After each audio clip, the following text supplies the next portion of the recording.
Ja, ich darf alle ganz herzlich begrüßen. Es ist heute so ein bisschen ein Heimkommen in eine Familie für mich.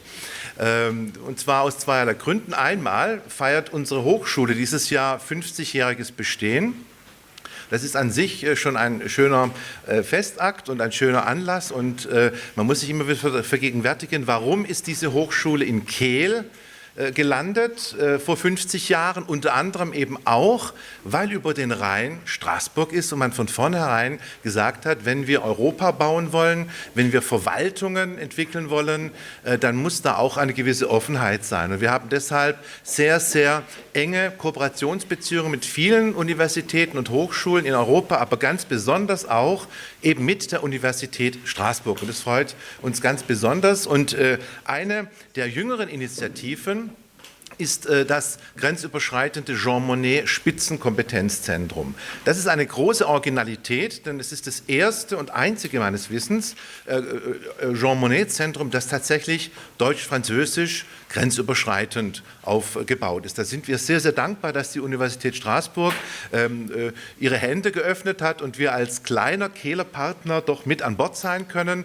Und wir haben unglaublich viele spannende Initiativen, Seminare in den letzten Jahren durchgeführt zu diesem Thema. Und immer war auch die grenzüberschreitende Zusammenarbeit ein großes Thema. Und das ist so der Grund, warum ich mich heute auch, nachdem ich ja jetzt 2 Jahre Rektor bin, wieder mal labe an der Thematik der grenzüberschreitenden Zusammenarbeit. Denn das ist ein sehr, sehr wichtiges, großes Thema und wir haben uns heute vorgenommen, im Rahmen des Studium Generale der Hochschule Kehl uns mal einen Blick nach vorne zu wagen. Wir haben eine sehr lange Erfahrung mit der grenzüberschreitenden Zusammenarbeit, aber wie in vielen öffentlichen Politikfeldern, ganz besonders auch in der grenzüberschreitenden Zusammenarbeit, gibt es dort noch Handlungsbedarfe. Und die wollen wir heute im Rahmen dieser Veranstaltung thematisieren.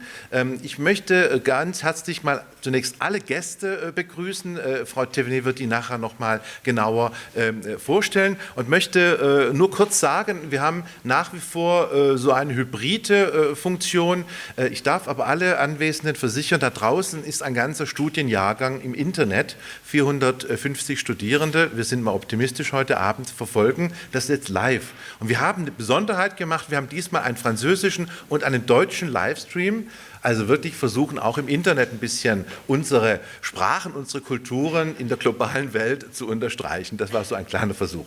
Bevor wir jetzt einsteigen ins Programm, darf ich ganz herzlich den Präsidenten der Universität Straßburg, und es ist eine wirklich besondere Ehre, Monsieur Denneken, bitten, auch kurz unsere Veranstaltung mit ein paar Grußworten zu eröffnen und dann wird Anne Thévenet, die Moderatorin des heutigen Abends, übernehmen.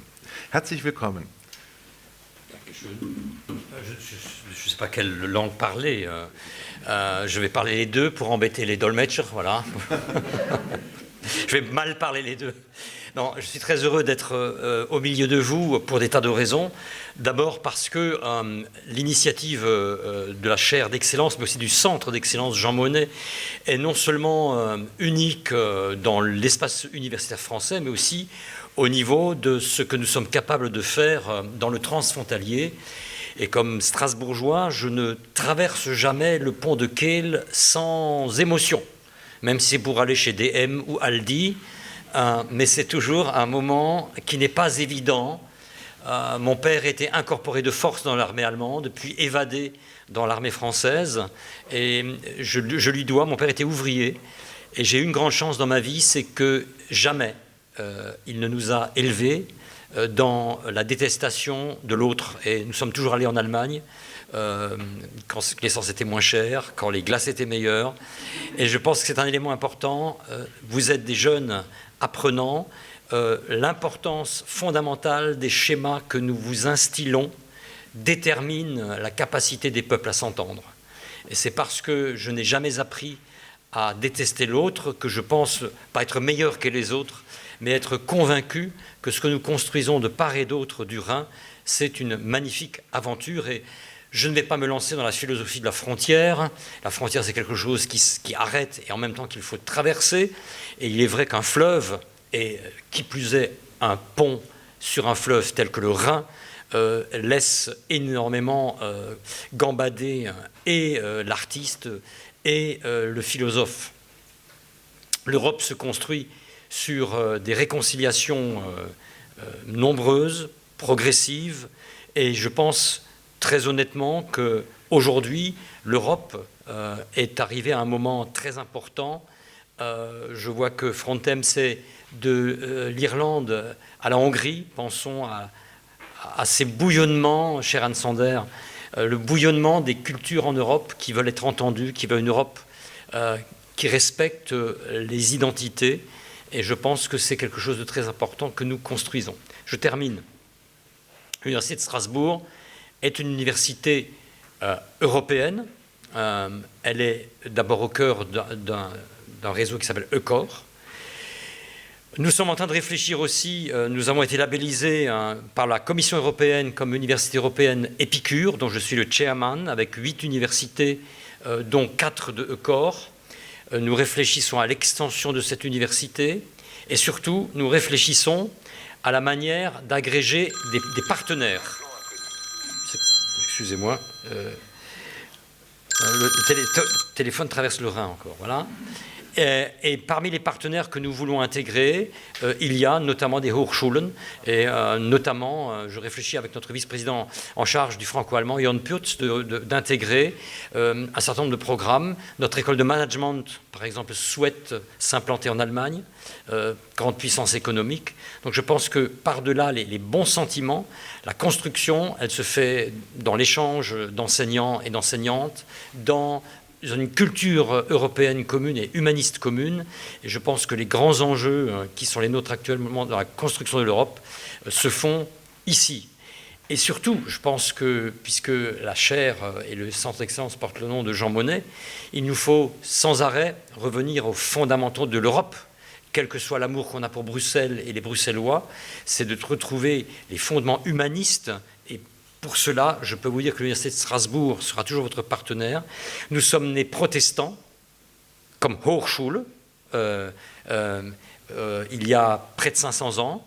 Nous sommes devenus catholiques et un petit peu mécréants. Aujourd'hui, nous sommes franco-allemands. Je veux dire, moi, comme Français, que si Strasbourg est une université d'excellence en France, une des 10 labellisées excellence, c'est parce que nous avons eu une époque, entre 1870 et 1918, où nous avons acquis notre rang international. C'est à l'Allemagne qu'on le doit. Nous avons 18 prix Nobel, 13 l'ont été du temps allemand. On n'a pas le droit de faire tabula rasa de ce passé. Ce que je suis aujourd'hui comme universitaire, je le dois aussi à cette grande racine allemande qui est de ce côté du Rhin.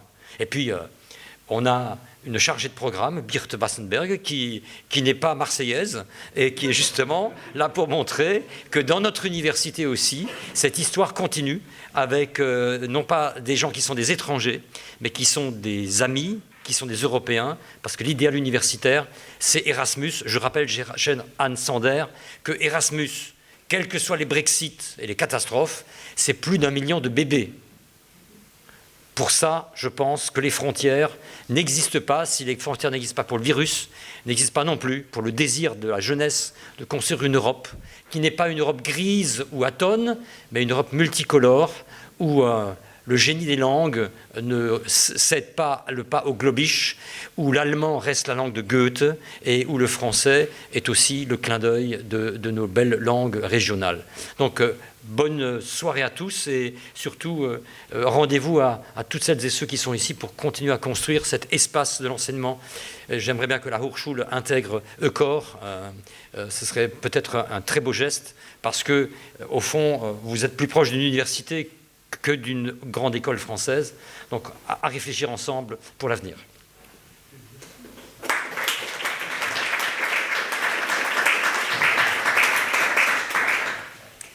Merci beaucoup, Monsieur le Président. Merci à tous les membres du podium ce soir et merci à vous tous dans la salle et aussi en ligne. Je suis Anne Thévenet, je suis la directrice adjointe de l'Euro-Institut ici à Kehl. J'ai plusieurs casquettes ce soir puisque je suis aussi la coordinatrice du TEIN, notre réseau de 15 institutions représentant 9 frontières et qui travaillent justement sur les questions de recherche et d'accompagnement de la coopération transfrontalière et dont pas mal de membres sont aussi membres de Frontem. Et voilà ma troisième casquette et la plus importante ce soir. à savoir être membre de ce beau projet qui est coordonné par Birte Wassenberg et qui nous donne l'occasion ce soir de réfléchir à différentes questions, puisque c'est vrai que la crise qu'on connaît encore depuis plusieurs mois maintenant, mais la pandémie que nous connaissons a mis en exergue un petit peu cette coopération transfrontalière, ou tout du moins peut-être c'est ce qui ne fonctionne pas si bien. On a vu qu'il y avait ces 4 libertés qui nous ont été données par Schengen, qu'on utilise sans même s'en rendre compte, et que quand on les a plus, eh bien le bas blesse.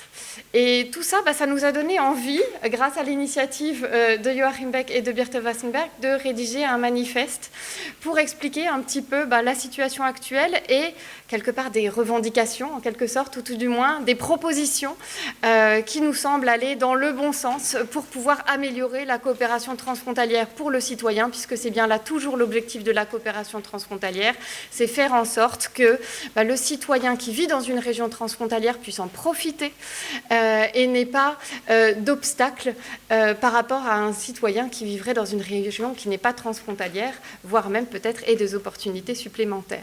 Voilà notre objectif, et c'est pour ça que nous avons rédigé ce manifeste, et notamment grâce à Joachim et à Birte, à qui je vais céder la parole tout de suite pour le présenter, et nous aurons ensuite l'occasion de le discuter avec les présents sur le podium que j'aurai l'occasion de présenter. Donc je ne sais pas lequel des deux commence. Birte, en tout cas, professeur à Sciences Po Strasbourg. Ein Couple franco-allemand parfait, Joachim und ich. Ich fange mal an, ich fange auch in meiner Muttersprache an, lieber Michel, ich komme wirklich nicht aus Marseille, ich bin dem Rhein treu geblieben, ich komme aus Bonn und jetzt bin ich schon sehr lange in der Region Straßburg-Kehl. Ich fange kurz auf Deutsch an und wechsle dann auf Französisch über. Ich möchte nur betonen, dass wir diesen Tag heute ist ein Forschungstag gewesen. Frontim ist ein Projekt von der EU unterstützt, dessen Ziel es ist, Forschung zu betreiben zu Grenzregionen, und zwar zu 6 Grenzregionen, die miteinander verglichen werden sollen in Bezug auf die Wahrnehmung und das Management der Grenze. Und diese beiden Aspekte habe ich in einem Projekt bei der Kommission eingereicht, bevor die Covid-Krise diese Fragen noch mal ganz besonders aufgeworfen hat. Und heute war der Forschungstag zur deutsch-französischen Grenze. Je passe en français parce que je voudrais aussi profiter pour saluer mes étudiants du Master Front de Sciences Po qui ont tous croisé le Rhin pour venir en présentiel assister à cette table ronde. Et donc, nous avons eu l'idée avec Joachim de rédiger un manifeste avec cette petite équipe franco-allemande de recherche. Et on sait donc, les chercheurs se sont transformés en politique et ont rédigé ce manifeste. Nous avons pris beaucoup de plaisir à le faire et on a beaucoup discuté sur ce texte. Et je ne veux pas le détailler davantage. Vous avez tous un exemplaire devant vous en français ou en allemand, ou d'ailleurs il y a aussi une version anglaise, mais je voudrais juste, peut-être pour pouvoir lancer les débats, passer à la partie 3 qui sont les demandes, qui sont bien sûr les points à discuter ce soir. Et donc nous avons plusieurs rubriques de demandes. Juste pour vous dire que quand on a rédigé le manifeste, on a commencé avec 10 demandes et au fur et à mesure de nos discussions, ça s'est allongé cette liste. Au fur et à mesure, on en a ajouté et on a fait plusieurs rubriques. La première rubrique, c'est la reconnaissance mutuelle, qui nous paraît encore un point très important pour faire fonctionner la coopération transfrontalière. Deuxième rubrique sont les obstacles, qui sont toujours un problème pour pouvoir fonctionner dans les espaces frontaliers.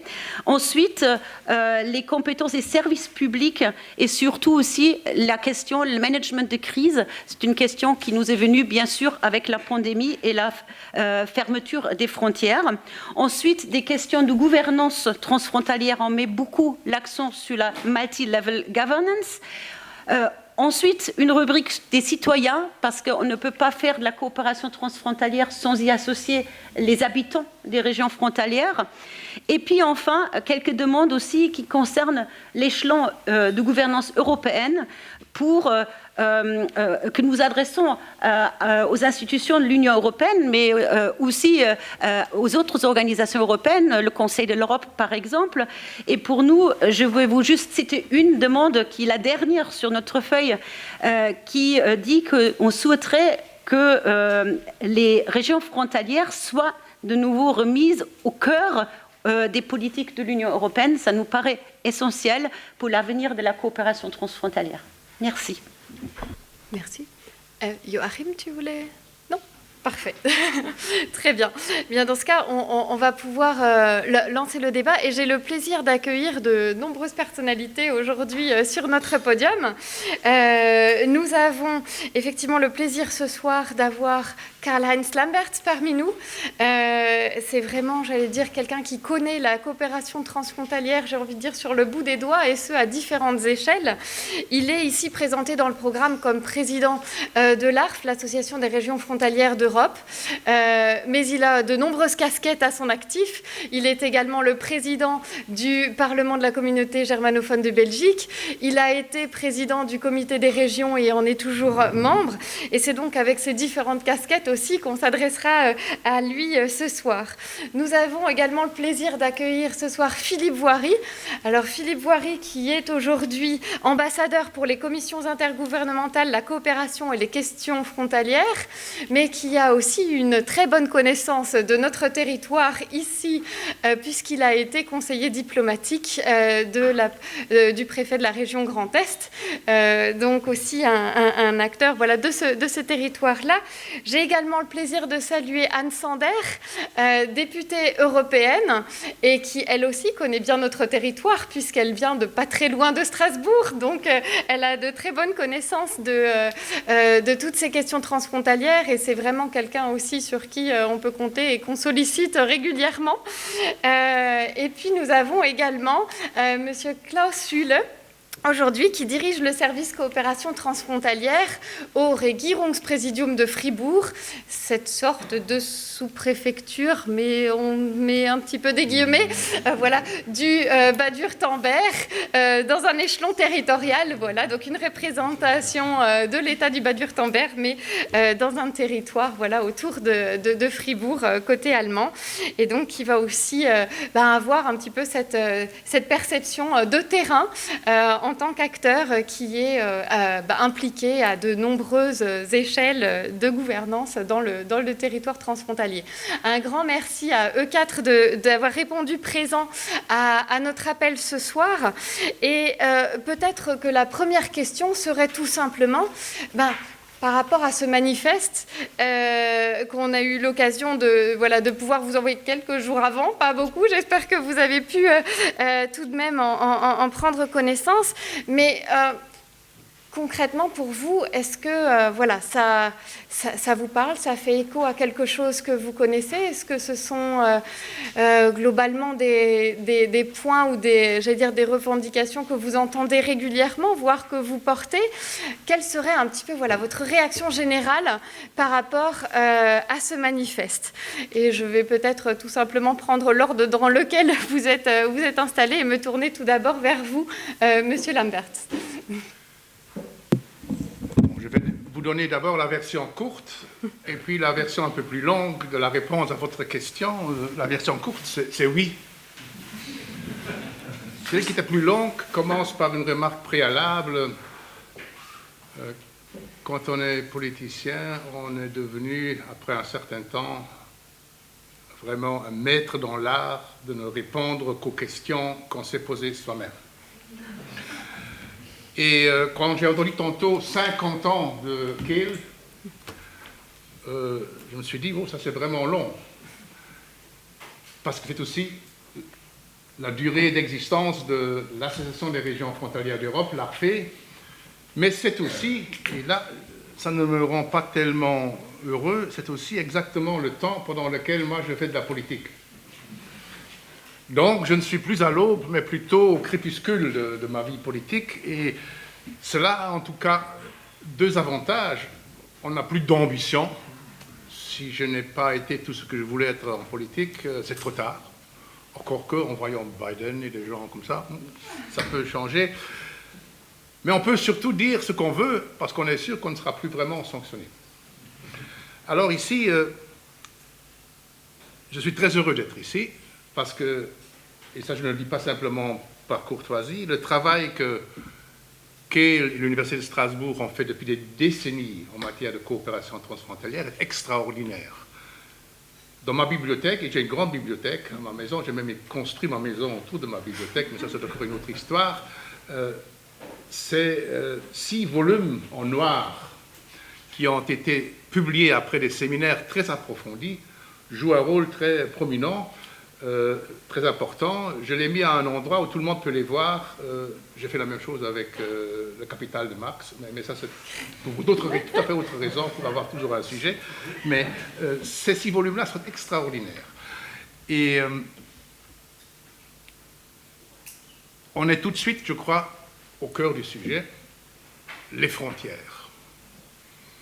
Ça peut avoir des conséquences fatales, très personnelles. Et j'ai été beaucoup ému par ce que vous avez dit tantôt, M. Denneken. Vous avez dit que votre père était un enrôlé de force, le mien aussi. Mais pourquoi ils ont été enrôlés de force dans l'armée hitlérienne? Parce que nous vivons dans une région frontalière qui a été un enjeu de va-et-vient.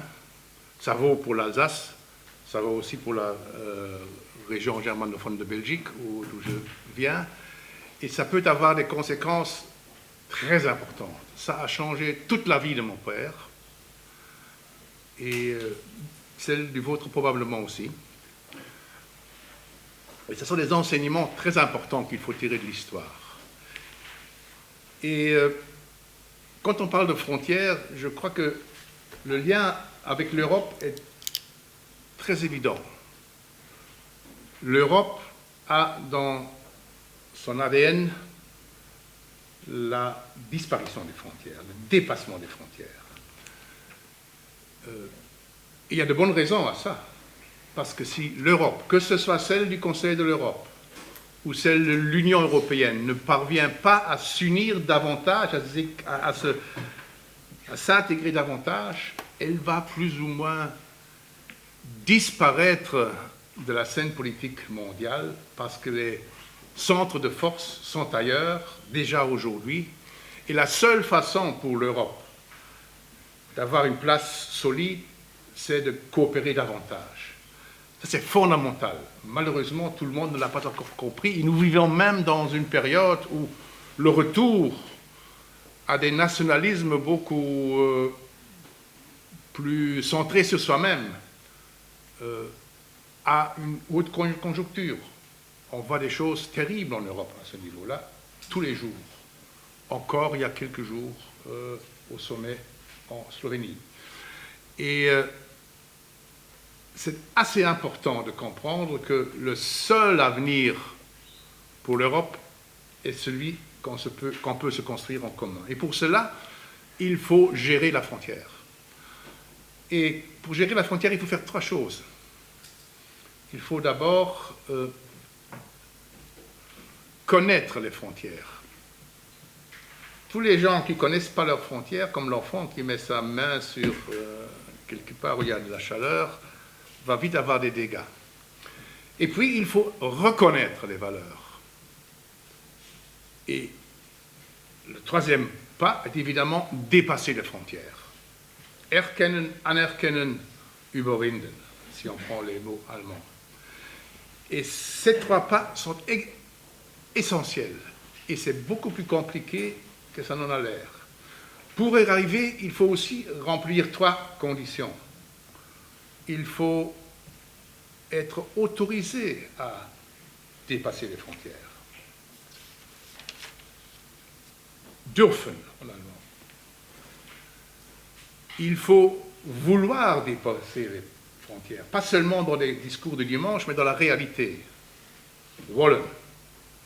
Et le 3e, et le plus compliqué, il faut encore savoir le faire. Können.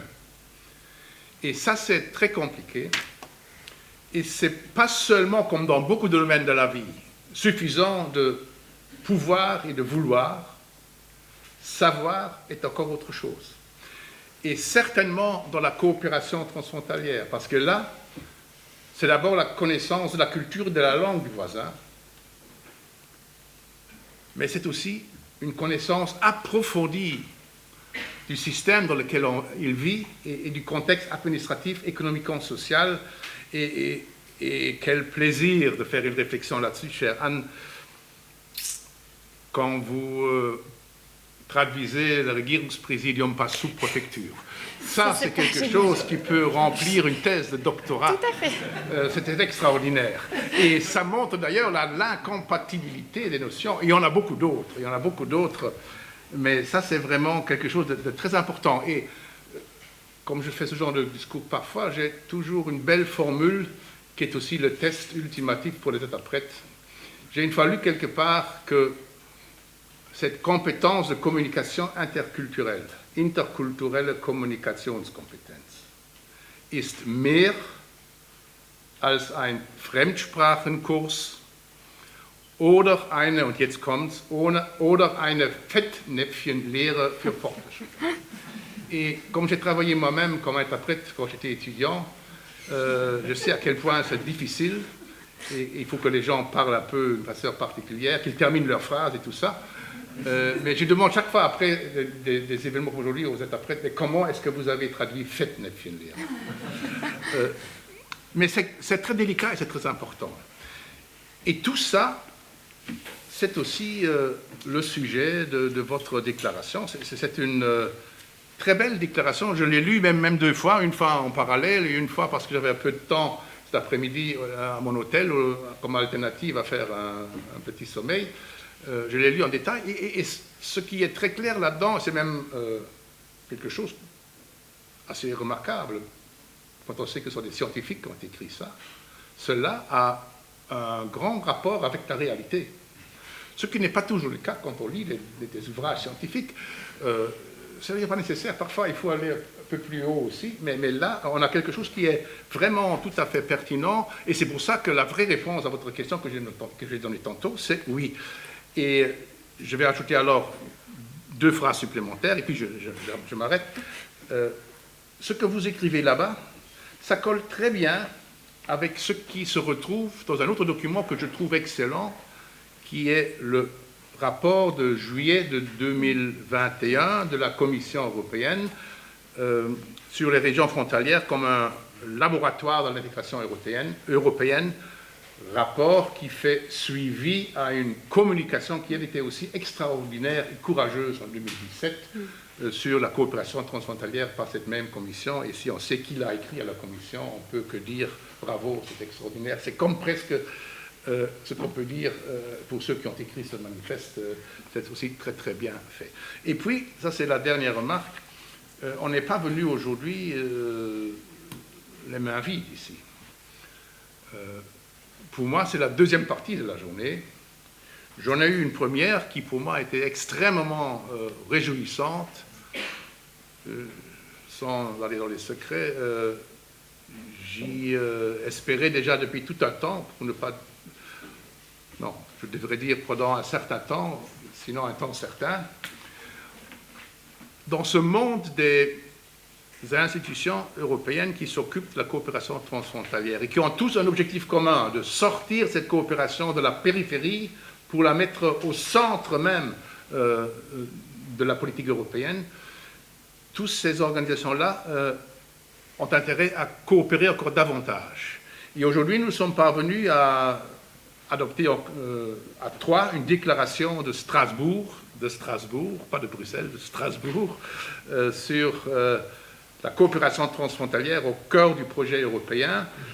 C'est d'une part la MOT, dont le président est d'ailleurs parmi nous aujourd'hui, le secrétaire général aussi, Seski de Hongrie, là c'est le secrétaire général qui est là aujourd'hui, la vice-présidente était là tantôt, et l'ARFE, l'Association des régions frontalières d'Europe, dont le secrétaire général est d'ailleurs également ici. Il se met toujours à une certaine distance de moi, comme ça il peut faire autre chose pendant que je parle sans que je le constate. On a fait tout ça sur une page.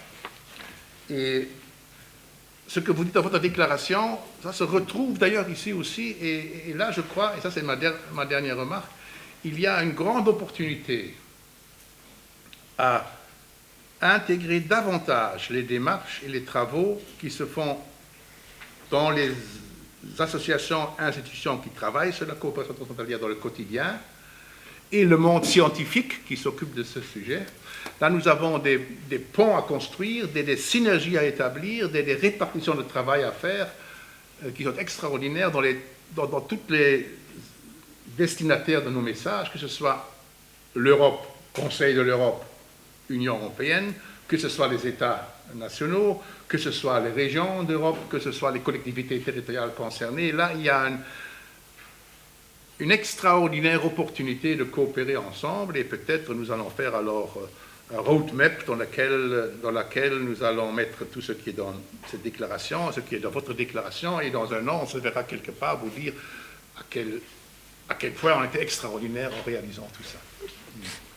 Merci beaucoup, Monsieur Lamberts, pour cette intervention aussi très riche sur laquelle on aura vraiment l'occasion aussi de rebondir tout à l'heure sur les différents points. Mais je vais sans plus tarder passer la parole à Monsieur Voiry pour aussi voilà, une première approche sur ce manifeste, tout en gardant à l'esprit que vous avez en plus une autre casquette peut-être ce soir, à savoir que vous préparez activement la présidence française de l'Union européenne, donc ça donne encore un petit peu plus de pouvoir à vos propos ce soir, je crois, au moins dans la prospective de ce qui va arriver au semestre prochain. Monsieur Voiry, la parole est à vous. Merci beaucoup, Anne. Alors déjà, merci beaucoup à vous, à Birte et au directeur de la Hochschule de m'avoir invité à cette conférence ce soir. Pour moi, c'est très émouvant de retrouver mes anciens collègues d'il y a quelques mois. Je suis très heureux que nous puissions continuer de travailler ensemble ici, in concreto, avec mon successeur qui est dans la salle d'ailleurs, l'ambassadeur Antoine Grassin, que je salue chaleureusement. Donc merci de m'avoir offert cette possibilité. Alors ce texte, le manifeste, est très stimulant. Évidemment, par définition, il est écrit par des grands professionnels de la coopération frontalière, des grands spécialistes. Et je l'ai trouvé très séduisant à la fois par sa hauteur de vue et l'attention portée aux détails. Et quand je dis l'attention portée aux détails, je vais commencer par ça. J'ai déjà été saisi par les formules de diagnostic. C'est-à-dire que c'est un grand bonheur quand vous lisez un livre, un roman ou un essai, et que tout à coup vous voyez très bien exprimer les choses que vous aviez toujours senties, mais mieux exprimé que vous n'auriez pu le faire vous-même. Et je crois que dans les deux formules du premier paragraphe, lorsqu'on dit pourquoi les régions frontalières sont des laboratoires, lorsque les auteurs du manifeste écrivent qu'une forte proportion de la mobilité européenne a lieu dans les régions frontalières, c'est-à-dire qu'en fait, l'Europe, la vraie, elle est plus ici qu'au centre des territoires, des grands États, où elle est éventuellement dans la poche, dans le porte-monnaie des acteurs, parce qu'ils ont des euros dans leur poche, mais finalement, ils n'ont pas d'autres signes du fait qu'il y a une construction européenne en route, avec peut-être aussi des panneaux du FEDER devant des sites qui ont bénéficié de fonds européens, mais ici, on a le fonctionnement de l'Europe en mouvement, de l'Europe qui se construit. Et je trouvais que la formule était très très juste. Et quand on dit que ces régions sont des laboratoires, c'est pas seulement pour des dispositifs qu'on pourrait concevoir pour les régions frontalières, c'est des laboratoires qui révèlent l'efficacité, mais aussi les limites des politiques, je dirais, pan-européennes. C'est ça qui est intéressant. Moi, j'ai l'impression qu'ici, on est un peu dans un lieu où les flux européens circulent à ciel ouvert. C'est un peu lorsque vous vous promenez dans une ville et que vous savez qu'une rivière a été recouverte. Je pense par exemple à Vienne, vous avez le Wienfluss qui a été recouvert. Tout à coup, vous le découvrez et vous voyez la réalité de ce fleuve. Ici, vous voyez la réalité des flux européens qui sont plus visibles que lorsque vous êtes à l'intérieur des territoires. Et donc, vous voyez éventuellement ce qui peut encore être amélioré dans les politiques du marché intérieur, parce que c'est ici, éventuellement, que le bas blesse, pour reprendre une de vos expressions. La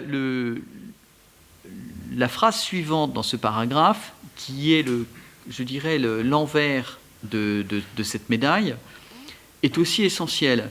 Le développement des régions frontalières dépend souvent de la possibilité de pouvoir utiliser les 4 libertés. C'est-à-dire que à la fois c'est un révélateur pour les 4 libertés et ces régions n'existent que par les 4 libertés. Et donc on a dans les régions frontalières dans cette ambivalence entre handicap, parce que vivre contre une frontière ça peut être un handicap, et puis opportunité, puisque si on sait surmonter ces handicaps, on peut avoir des régions qui sont extraordinairement prospères et qui bénéficient effectivement de la conjonction de plusieurs cultures. Donc j'ai été très séduit par ces formules.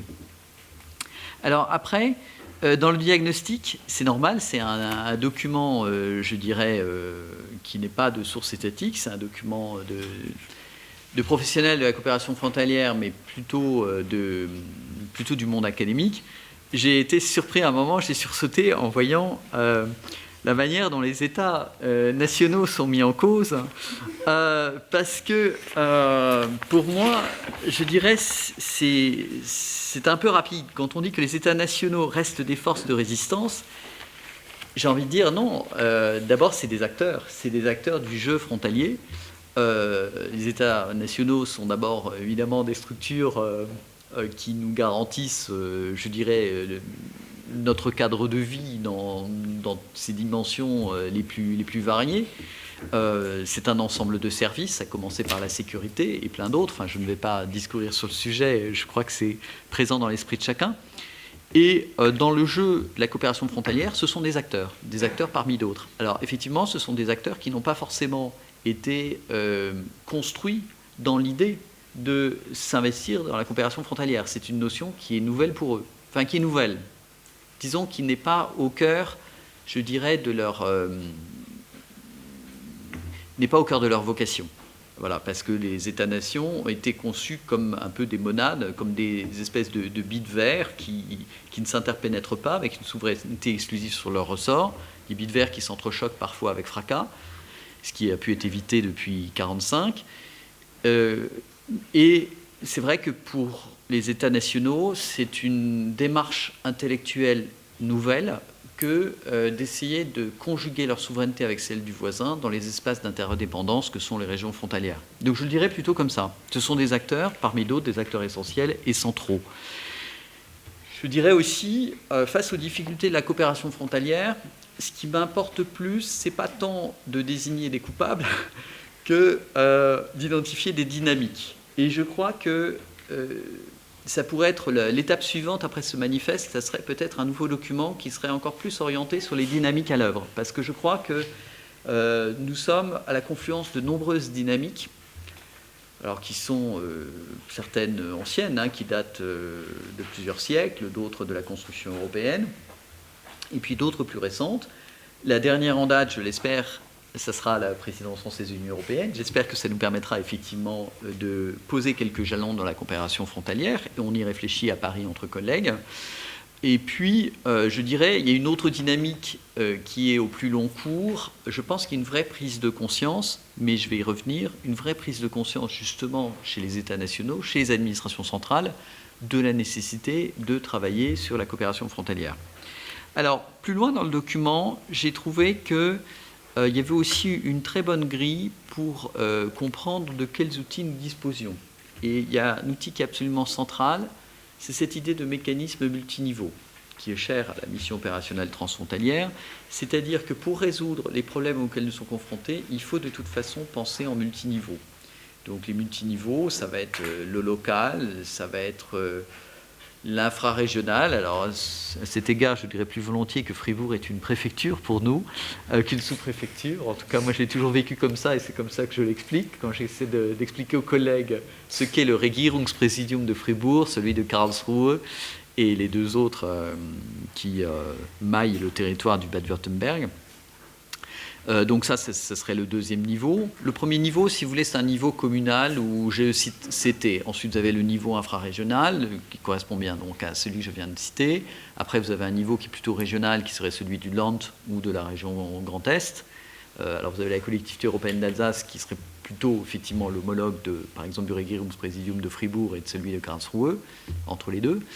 Et puis, après ce troisième niveau, vous arrivez assez vite au niveau national. Et je dirais, sur presque tous les sujets, vous avez un va-et-vient entre ces différents niveaux, donc il faut toujours les avoir présents à l'esprit. Une fois qu'on a identifié le problème et les différents niveaux auxquels il a des applications ou auxquels il peut être résolu, se pose la question du portage. Pour avoir une solution, il faut avoir un portage politique. Donc ça veut dire des acteurs aux différents niveaux que j'ai cités, suivant la résonance de ce problème aux différents niveaux.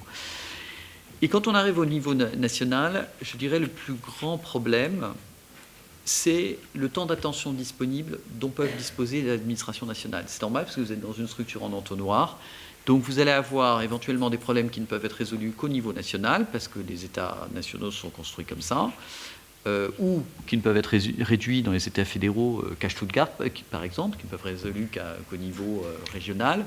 Mais encore faut-il que les personnes qui ont cette compétence en portefeuille aient le temps de l'exercer. Et le temps de l'exercer, ça veut dire non seulement prendre connaissance du problème, mais produire les analyses qui conviennent, et ça peut mobiliser énormément de temps, et ensuite négocier la solution. Et c'est pour ça que le modèle de European Cross-Border Mechanism est très intéressant pour moi. Ce qui est très intéressant dans ce dispositif et ce qu'il faudrait sauvegarder dans un dispositif inspiré de l'ICBM, ce qu'il faudrait sauvegarder à tout prix, c'est la possibilité qui est donnée aux acteurs locaux de négocier au nom des administrations centrales. Parce que finalement, le problème est avant tout un problème de temps. Et vous connaissez une partie des problèmes de la coopération frontalière le long de la frontière franco-allemande. Il y en a beaucoup, des petits problèmes, je dirais, pour beaucoup assez contingents, mais réels. Si on demande aux deux ministères des Affaires étrangères de s'en occuper, le siècle n'y suffira pas, parce que vous avez une personne qui peut s'en occuper dans chaque ministère. Et on fait ça avec mes collègues. Bon, ça ne permet pas de répondre, je dirais, à l'échelle de temps à laquelle nous sommes confrontés. Donc ce qui est très intéressant dans l'ICBM, c'est l'idée de décentraliser la négociation, pour que un problème qui se pose entre Strasbourg et Kiel, sur le tramway par exemple, puisse être d'abord étudié précisément par les gens de Strasbourg et Kiel. Et puis, en interaction bien sûr avec les administrations centrales, et si ça nécessite des changements au droit national, bien sûr, avec validation au niveau central. La dernière chose que je voudrais dire sur ce mécanisme multiniveau, le dernier ingrédient qui est important, en particulier dans tous les États unitaires, c'est il faut que peu à peu prévale la culture selon laquelle le principe d'égalité, ce n'est pas quelque chose de figé. Et l'une des dimensions du principe d'égalité, c'est la possibilité de traiter différemment des situations différentes. Alors ça, c'est dit de manière très claire dans un avis que le Conseil d'État a rendu avant la loi Alsace. Il avait été interrogé par le gouvernement d'Édouard Philippe et il avait rendu un avis sur la possibilité de différencier les compétences à l'intérieur d'une même catégorie de collectivité territoriale. Et dans cet avis, qui est extrêmement convaincant, vous avez une présentation de la jurisprudence française, à la fois du juge administratif et du juge constitutionnel, sur le fait que le principe d'égalité, ce n'est pas traiter tout le monde de la même façon. C'est une dimension, je dirais, c'est la première dimension, je dirais, brute, mais au-delà de cette dimension, c'est aussi la possibilité de traiter différemment des situations différentes. Et c'était la philosophie à l'origine aussi du projet de réforme constitutionnelle qui devait faire entrer le principe de différenciation dans la Constitution, qui maintenant donne lieu à une loi dite 3D1S, donc déconcentration, décentralisation, différenciation et simplification. Et ce principe, est, je pense, bien inscrit dans l'esprit du temps. Le président de la République l'a exposé plusieurs fois dans ses discours. Et je pense qu'on n'en a pas fini avec ce principe. Ça ne se limitera pas à cette loi. C'est-à-dire que peu à peu, il va enrichir le principe d'égalité. Donc je pense que c'est une autre dynamique. Là, c'est une dynamique de droit, une dynamique entre deux concepts qui va nourrir la coopération frontalière. Voilà. Peut-être je vais terminer sur une dernière dynamique très concrète, cette fois-ci, qui est institutionnelle. C'est que je vois que, avec la crise sanitaire, la coopération frontalière est apparue absolument indispensable, y compris dans les capitales. C'est-à-dire qu'on s'est rendu compte que, effectivement, les frontières étaient des organismes vivants, qu'on ne pouvait pas en faire n'importe quoi. Et comme l'a dit le président Lamberts, si on agit inconsidérément, on peut se brûler les doigts. Donc toutes les administrations centrales ont énormément appris. C'est d'ailleurs bien présent dans le manifeste. On comprend que ça a été une phase très importante. Et elles ont compris aussi l'intérêt de réinvestir sur la coopération frontalière dans leur domaine de compétences. Et donc je pense en particulier aux institutions chargées de la sécurité, le ministère de l'Intérieur, avec lequel je travaille beaucoup, qui est de plus en plus présent sur ces sujets, qui s'est doté d'une direction internationale justement pour investir sur le transfrontalier. Ministère des Transports, nous sommes dans une phase très favorable, je pense, au projet de transfrontalier de transport, au moins du côté français, dans la perception française, dans le ministère des Transports qui est devenu très réceptif à ces sujets, y compris sur des lignes de moyenne importance comme celles que nous portons ici en région Grand Est, pas seulement sur des très gros projets comme Lyon-Turin. La sphère de l'emploi s'est toujours intéressée à l'emploi transfrontalier, mais je pense qu'elle approfondit. Et enfin, il y a un domaine dans lequel on a un appel très fort des élus, des autorités politiques, mais aussi un intérêt plus fort des structures, c'est celui de la santé. Il y a un très fort appel à développer la coopération frontalière en matière de santé. Alors pourquoi je dis tout ça? C'est parce que toutes ces pistes, toutes ces dynamiques que j'ai exposées, ce sont des manières de contourner les obstacles que nous avons rencontrés sur le chemin de l'ICBM. Et je pense qu'on pourra revenir à la logique de l'ICBM lorsque les ministères vont nous dire, voilà, on voudrait faire un hôpital commun sur telle frontière, malheureusement, on n'y arrive pas. Donc, que faire? Et là, on leur dira, écoutez, la Commission avait une idée qui est assez intéressante, on pourrait retravailler. Et cette piste est aussi dans le manifeste, dans les demandes. Il y a cette partie 3 que je trouve essentielle, qui est la partie service public. C'est-à-dire que c'est une nouvelle approche, si vous voulez, que celle de l'ICBM. L'ICBM, c'est une approche assez abstraite, où on imagine le grand soir avec un instrument qui va nous permettre de tout résoudre, qui pour l'instant, effectivement, heurte certaines sensibilités, non pas de certains États nationaux, mais de certains ministères dans certains États nationaux, qui parfois d'ailleurs n'ont peut-être pas complètement compris la philosophie du dispositif. Ce sont des ministères qui ne sont pas forcément spécialistes de l'aménagement territorial. Donc, si vous voulez, on a essayé avec un instrument qui résoudrait tout, d'aborder les choses vraiment de manière stratosphérique, je dirais. Il y a une autre porte d'entrée qu'on va pouvoir creuser dans les prochaines années, qui est celle des services publics. C'est-à-dire, on part d'un besoin et on va se rendre compte qu'on a besoin d'instruments, que le besoin de création d'un service public rend l'instrument nécessaire. Voilà, je suis désolé si j'ai été trop long, mais c'est parce que ce manifeste est vraiment très stimulant et je remercie leurs auteurs. Merci beaucoup, Monsieur Voiry. Je vais rebondir tout de suite. Par contre, juste petit détail technique, je vais reprendre la traduction consécutive pendant un petit quart d'heure pour laisser la possibilité à notre interprète qui est toute seule ce soir de pouvoir faire une petite pause. Donc, merci beaucoup. Donc, merci effectivement pour tous ces propos aussi très stimulants. J'espère qu'il nous restera un petit peu de temps après pour la discussion, pour aller un petit peu plus en détail. Vielen herzlichen Dank also für diese wirklich sehr interessante Thesen und Dynamik, die hoffentlich dann zur Diskussion ja auch gestellt werden können im Nachgang. Je vais maintenant passer la parole à Anne Sander pour un point de vue justement de parlementaire européen. Anne Sander, also als Mitglied des Europäischen Parlaments, Sie haben das Wort. Merci Anne et bonsoir à tous.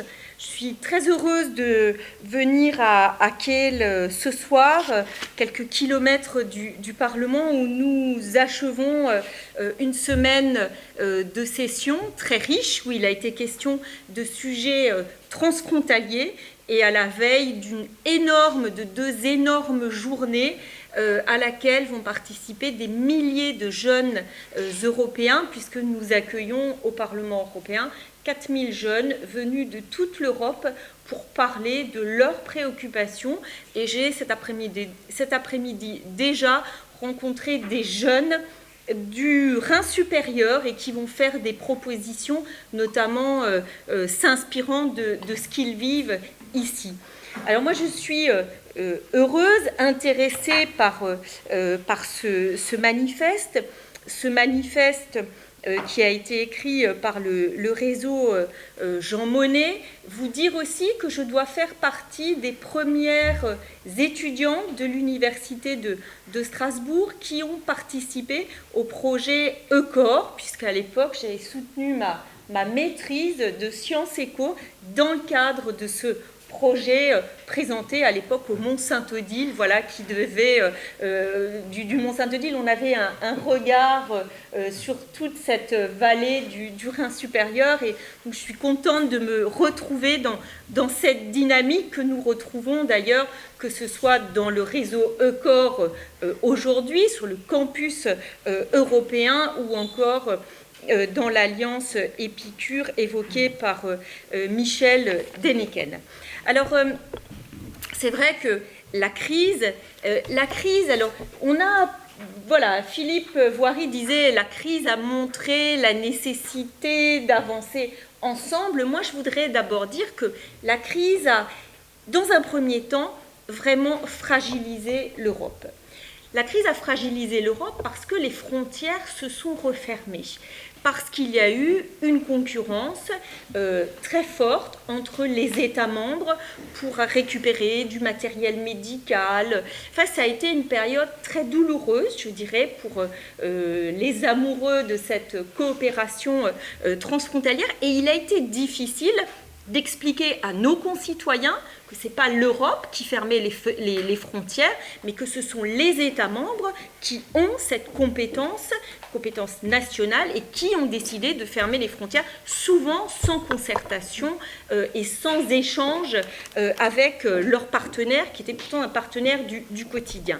Donc c'est vrai que pour la parlementaire européenne que je suis, mais pour mes autres collègues aussi, c'est un moment où nous avons beaucoup souffert, parce qu'il a fallu faire beaucoup de pédagogie et accompagner les gens dans leur démarche également au quotidien. Donc cette crise, elle a fragilisé le projet européen, et surtout, j'ai l'habitude de dire, moi aussi, que les régions frontalières, ce sont des laboratoires pour l'Europe, ce sont des mini-Europes, et c'est ça finalement qui fait le projet européen.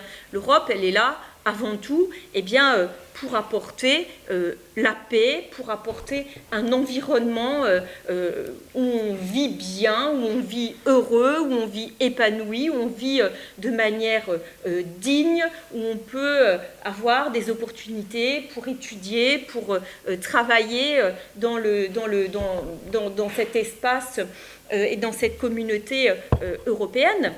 Je vais juste peut-être vous interrompre pour pouvoir traduire la première partie de votre propos, et puis ensuite... Excusez-moi.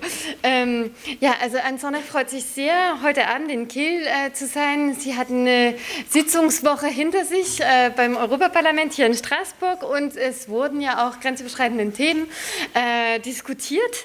Und sie hat ja auch die Gelegenheit gehabt, schon Jugendliche zu treffen, vor allem aus dem Oberrhein, weil morgen und übermorgen ist eine große Sitzung mit mehr als 4.000 Jugendliche im Europaparlament vorgesehen, wo diese Jugendliche auch die Möglichkeit haben werden, über die Zukunft Europas zu sprechen, und die kommen mit eigenen Vorschlägen, und das wird bestimmt sehr spannend sein. Anne Sonner kommt ja dann zurück auf das Manifest und freut sich ja auch, dass sie zurückblicken kann, als sie noch eine Studentin der Universität Straßburg war.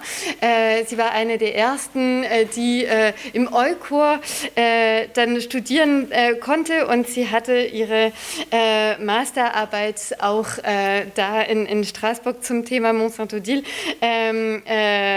geschrieben, und jetzt freut sie sich ja auch zu sehen, dass die Universität Straßburg auch im Bereich, also auf europäischer Ebene auch sich positioniert hat durch die Europäische Universität Épicure.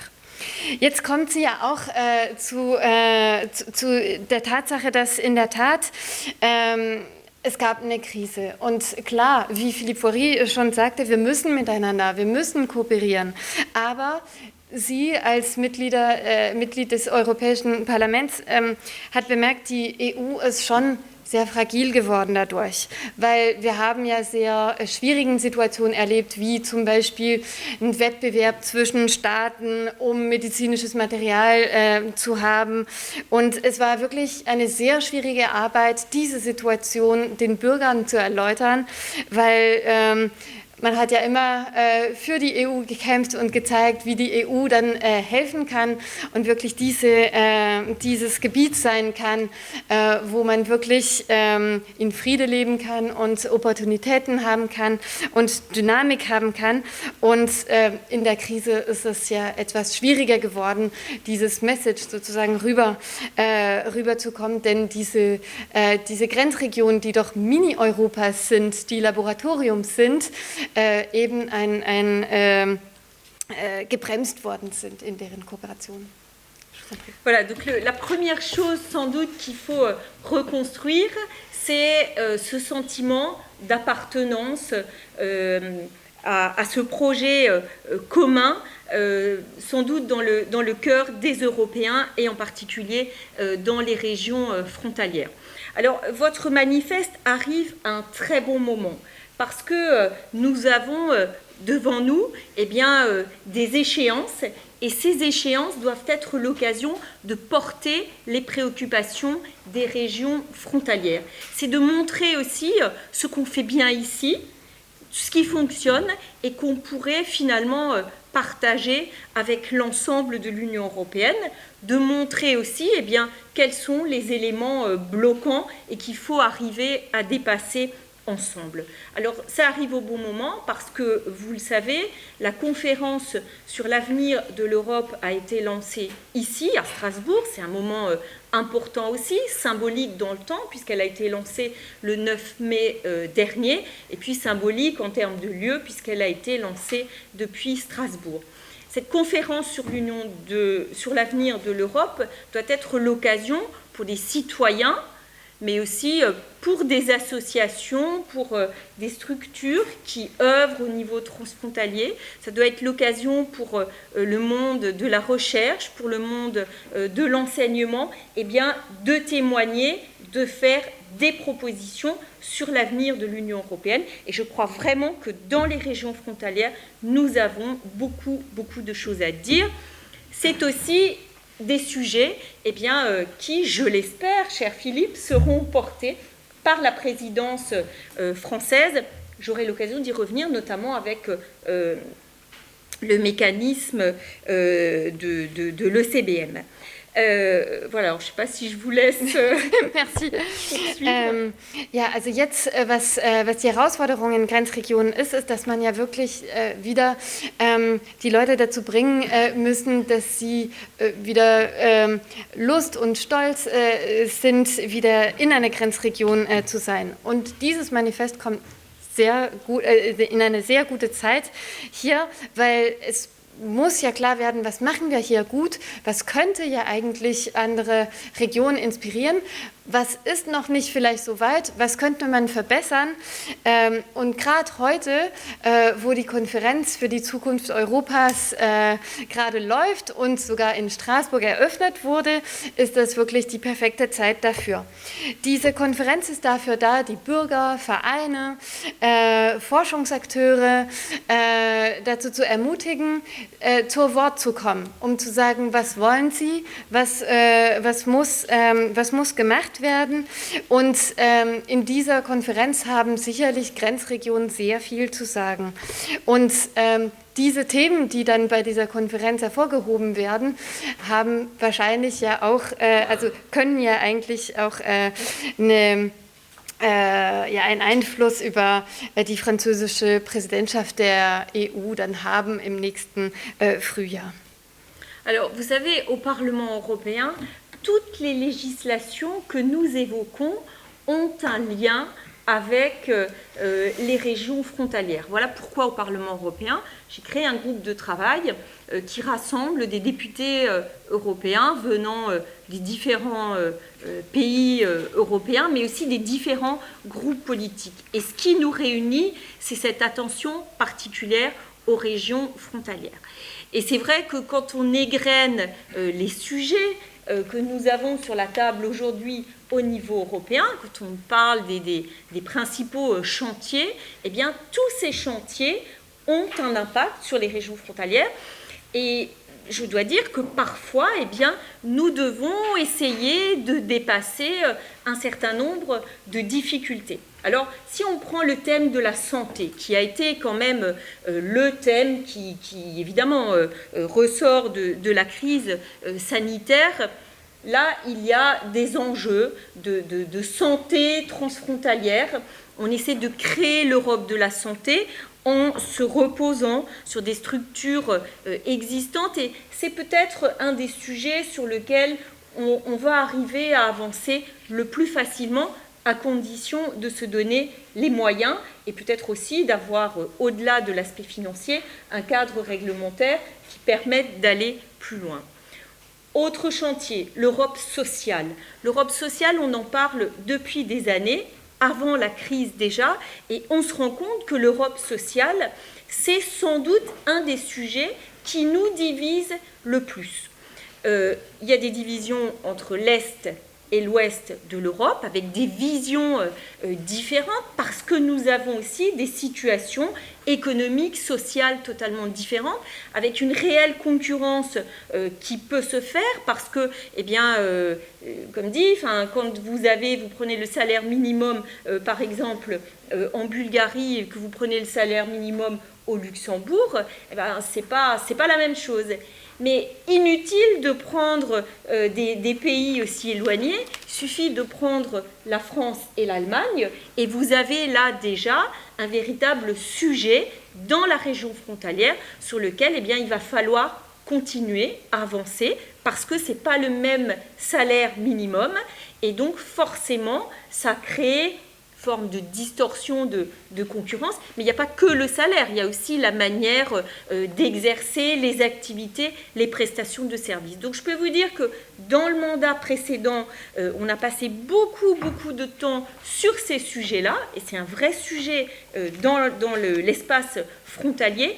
Il va falloir qu'on continue à travailler encore, et nous avons besoin sur ces sujets-là d'initiatives locales, parce que je pense qu'on peut arriver à faire des choses si on obtient des dérogations aux règles nationales d'un État à l'autre, si les États eux-mêmes s'entendent et pourrait ensuite servir de modèle à l'ensemble de l'Union européenne, parce que la question du salaire minimum ou des charges sociales, on ne va pas arriver à les régler à l'échelle de l'Union européenne, ça va prendre beaucoup de temps. Ja, merci. Also im Europaparlament, alle Gesetze, die diskutiert werden, alle Richtlinien oder Verordnungen, die haben einen Einfluss auf die grenzüberschreitende Zusammenarbeit, oder die meiste zumindest. Und deswegen hat Frau Sonder eine Gruppe einberufen von Europaparlamentariern, die sich mit diesen Fragen beschäftigen. Und das ist wirklich eine sehr wichtige Arbeit, damit die Hindernisse ja auch irgendwie überwinden werden können. Ein aktuelles Thema ist natürlich Gesundheit. Gesundheit ist so wichtig, das haben wir ja auch gesehen. Und es ist nicht nur eine Frage der Finanzen, es ist ja auch eine Frage des Rechts, was wir haben als Basis. Und heute ist man von einem sicher, wir wollen mehr, wir wollen ein bisschen mehr erreichen. Und dafür ist auch diese Gruppe da. Aber Gesundheit ist heutzutage nicht das Thema, was am meisten diskutiert wird, sondern beziehungsweise wo es am meisten Probleme gibt. Aber zum Beispiel, wenn man eher die sozialen Fragen nimmt, da hat man ja wirklich viele verschiedene Visionen in Europa. Dieses Thema trennt eigentlich die verschiedenen Länder, insbesondere in einem Ost-West-Vergleich, weil es gibt eine Art Wettbewerb auch. Wenn Sie zum Beispiel das Mindestlohn in Bulgarien und in Luxemburg vergleichen, dann haben Sie ja schon, verstehen Sie ja, warum es so viele Diskussionen gibt. Aber man muss ja nicht so weit weggehen. Selbst zwischen Frankreich und Deutschland gibt es einen Wettbewerb, was Mindestlohn angeht.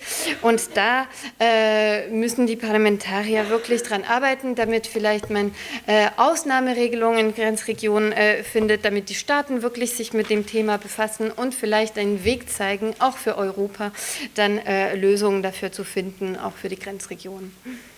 Autre sujet sur lesquels ce n'est pas facile aujourd'hui dans nos discussions au Parlement, c'est le sujet du Green Deal. Alors vous le savez, c'est l'avenir de l'Union européenne qui s'est engagée à être un modèle pour le reste du monde en termes de lutte contre le changement climatique, de mesures en faveur de l'environnement, de développement des énergies renouvelables. Et donc sur ce sujet-là aussi, alors on a beaucoup de points qui nous réunissent, mais on a aussi des points de divergence qu'il ne faut pas négliger. Et là, aujourd'hui, nous avons toute la discussion sur les choix énergétiques qui sont faits au sein de l'Union européenne et qui, là aussi, ont un impact dans les régions frontalières. Je veux par exemple parler du nucléaire, du choix du mix énergétique, de ce qu'on appelle des énergies propres ou pas propres. Et c'est vrai que là, entre la France et l'Allemagne, là aussi, nous avons des discussions très soutenues, très énergiques aussi. Et d'ailleurs, on voit bien aussi, c'est des sujets qui sont discutés dans le Rhin supérieur, avec la France qui est très engagée sur le nucléaire et l'Allemagne, par exemple, qui a fait le choix d'en sortir. Voilà, alors je ne vais pas égrener l'ensemble des sujets qui nous posent problème au niveau européen, mais néanmoins, c'est vrai que nous devons avoir conscience que dans ces régions frontalières se jouent des choses qui ont un impact sur l'ensemble de l'Union en termes d'obstacles, mais aussi évidemment en termes d'opportunités. Alors je peux vous dire que s'il y a un sujet sur lequel nous étions tous d'accord hier au Parlement européen, c'est sur la nécessité de relancer un projet comme celui de l'ECBM. Ça a été vraiment l'unanimité de la gauche à la droite. Alors, je ne parle pas des extrêmes, hein, mais sinon, voilà, on était tous unanimes. C'est rare au Parlement européen qu'on ait des sujets qui soient repris dans ce sens-là. Et là, le Parlement est derrière vous. Le Parlement est à votre écoute, à côté des porteurs de projets, à côté des gens qui vivent dans les régions frontalières et qui se rendent compte de ce que ce mécanisme pourrait apporter pour dépasser des difficultés. Et c'est vrai que les États membres, sans doute, par peur de laisser un petit bout de souveraineté, ont fait le choix de renoncer à ce mécanisme. Donc c'est un énorme regret du côté du Parlement qui représente les peuples. Hein. Donc nous sommes tournés vers le Conseil en essayant de mettre une pression, je ne sais pas si il faut dire une pression amicale, mais on voit bien aussi au niveau européen aujourd'hui, il y a un retour très fort des États-nations. Hein. Alors, nous ne voulons pas faire contre les États. Au contraire, et dans ce qui était prévu dans le CBM, ce n'était pas contre les États, c'était les États qui gardaient la main. Le Parlement y était très sensible, hein, parce que nous avons bien conscience des difficultés et des enjeux. Donc voilà, dans ce que vous écrivez dans votre manifeste, ça pour moi, en tant que législateur, c'est un point central et vous trouverez le Parlement toujours à vos côtés. Donc nous avons besoin de vous pour continuer à faire un lobbying dans les différents États membres aussi, dans les structures dans lesquelles vous êtes, pour que nous puissions avancer, parce que je pense que c'est un outil qui aurait eu un poids très important. Voilà, je ne vais pas être plus longue, il y aura peut-être des échanges, mais insister quand même pour vous dire que sur ces sujets-là, le Parlement est généralement un peu plus en avance que le Conseil. Merci beaucoup en tout cas Anne Sander. On voit déjà poindre un petit peu les différentes approches. J'espère qu'on aura vraiment le temps un petit peu pour la discussion. Peut-être juste, je me permets, comme je sais que vous devez nous quitter vraiment, Madame Sander, à 19h30, une petite remarque même avant la discussion, puisque vous avez parlé justement du salaire minimum. Et dans le manifeste, il y a aussi cette volonté ou cette proposition qu'on aimerait un peu plus systématiser l'analyse d'impact des législations, qu'elles soient européennes ou nationales. Et c'est juste pour vous dire que justement sur cette directive salaire minimum, avec le TEIN et notamment avec le pilotage de l'ITEM à Maastricht, mais aussi avec l'Euro-Institut qui travaille justement sur la frontière franco-allemande, on réalise actuellement une étude d'impact sur cette directive pour voir quel serait l'impact que ça aurait sur notre frontière. Donc voilà un exemple très concret où on peut se dire, voilà, si on systématise ça, vous avez plus de billes, entre guillemets, pour pouvoir prendre les meilleures décisions possibles au niveau, en l'occurrence, européen, mais aussi parfois au niveau des États. Donc merci d'avoir abordé en tout cas ce sujet. Et je termine le tour de table avec Klaus Schüle.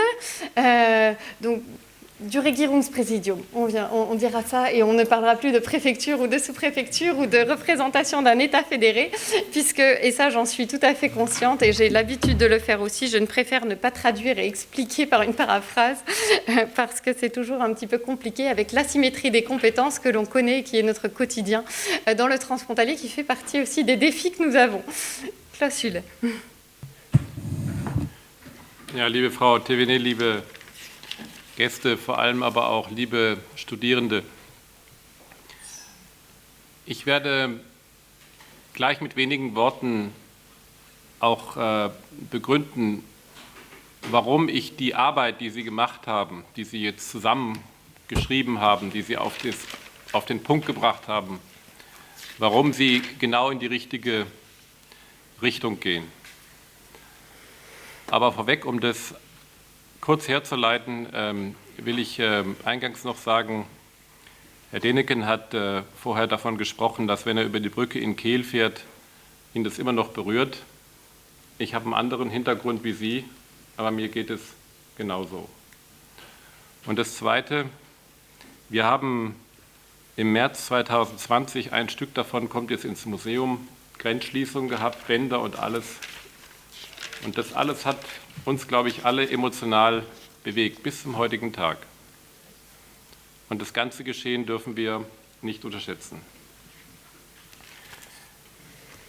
Am Tag der Grenzschließung, der Einschränkung des Grenzübertritts, wie auch immer man das sagen möchte, an der deutsch-französischen Grenze, gab es eine Pressemitteilung des französischen Innenministers und des deutschen Innenministers, in dem dies als eine abgestimmte Vorgehensweise dargestellt wurde.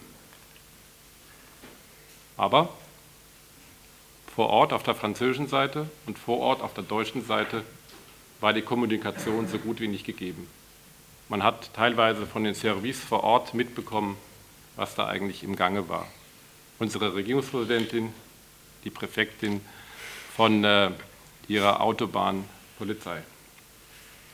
Daran sieht man, was sozusagen in diesem Augenblick passiert ist. Und dann gab es, Gott sei Dank, in der Woche drauf schon eine tägliche Telefonschalte, Philippe Bory und andere haben sie initiiert.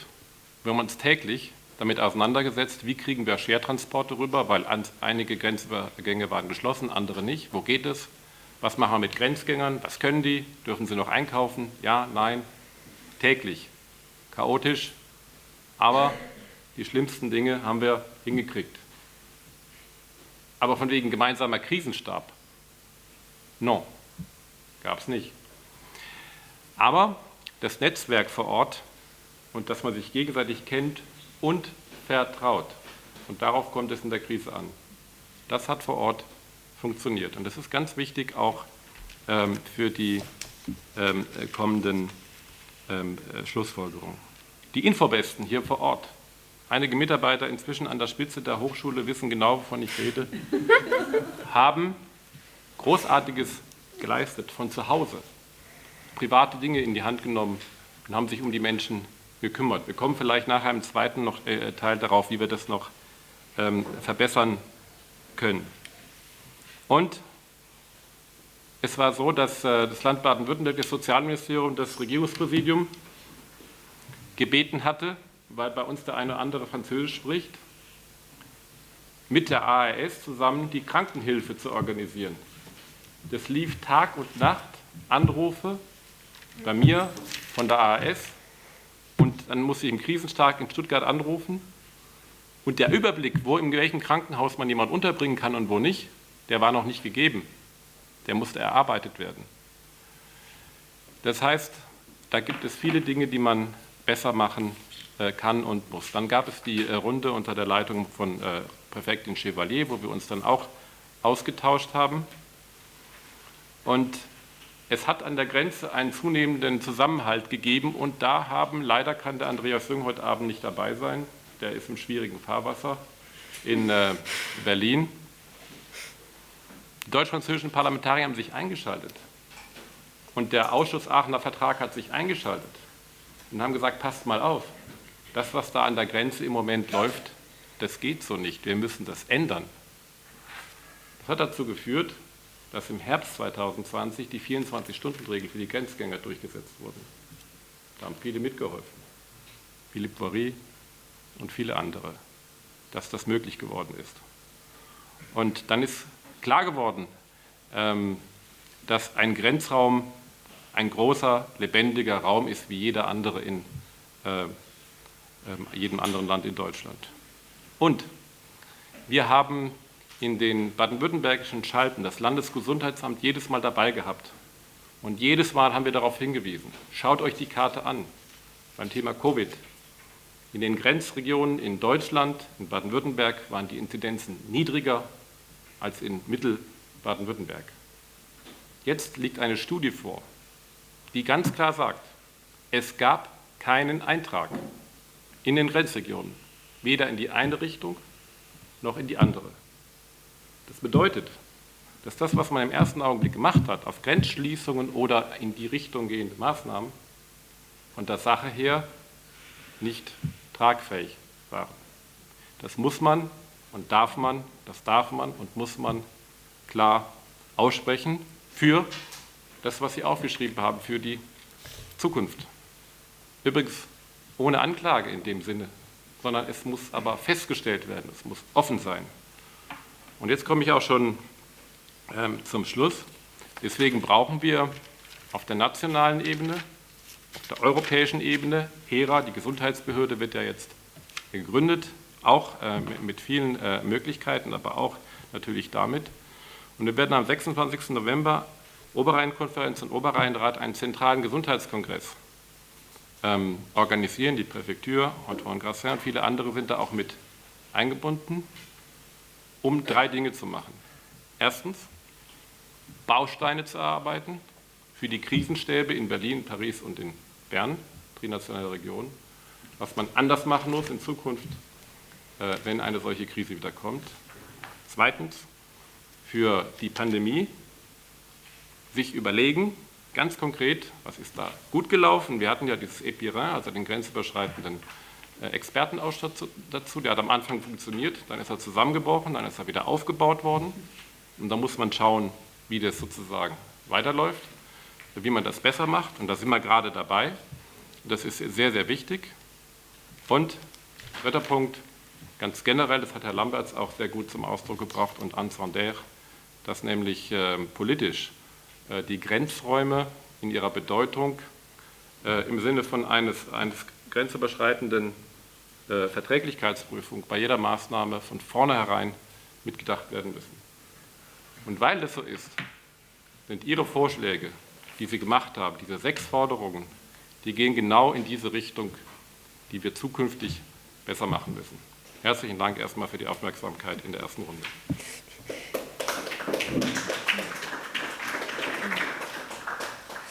Un grand merci à vous quatre pour ces propos qui sont encourageants pour nous, puisque ça veut dire qu'on est dans la bonne direction et on le savait déjà un petit peu en vous invitant, mais on sait qu'on peut compter sur vous aussi pour poursuivre. Je ne sais pas, je regarde un petit peu du côté des organisateurs. Je sais que Madame Sander doit nous quitter maintenant, mais est-ce qu'on prend encore une dizaine de minutes pour des questions ou est-ce qu'on poursuivra les discussions après dans le couloir ou d'idées? Peut-être que, tout simplement, s'il y a des questions dans le public qui s'adressent à nos panélistes, à ce moment-là, on pourra les prendre et leur donner la parole.